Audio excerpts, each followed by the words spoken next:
Bakit nga ba namin pinili dito? At ito ang kwento ng tadhana namin sa Canada.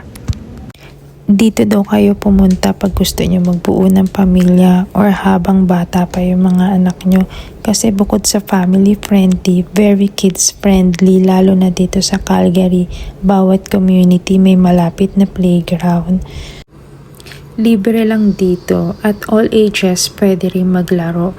At saka well-maintained siya guys, walang kinakalawang na duyan na hahampas sa'yo at pag nagpadulas ka, hindi masasabit yung pit mo. Lupa lang yan kung walang snow pero inayaan ko siya humiga para ma-enjoy niya. Sa ngayon, wala masyadong naglalaro mga bata dahil winter. Ini-schedule lang talaga namin kung kailan kami lalabas para makapaglaro sila.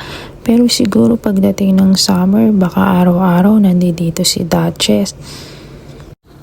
Actually, lumabas kami para ma-explore yung place at para maging familiar kami sa mga daan.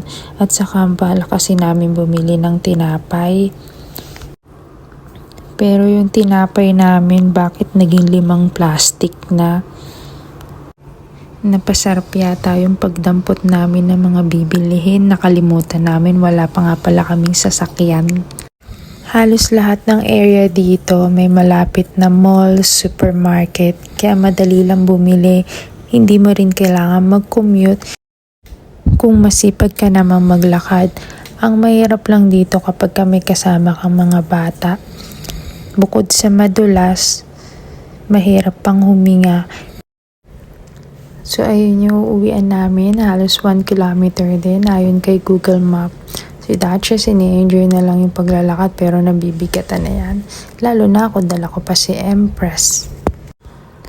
Tanaw naman mula dito yung building namin, kaya malapit lang yan.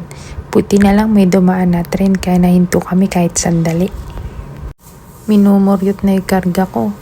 Ayun na daw yung building, tanaw na. Konti na lang yan, lapit na. Mga 150 steps na lang siguro yan. Hula ko lang yun, pampalubag lang ng loob. So eto na nga, nakarating din kami bago patuluyan dumilim sa daan.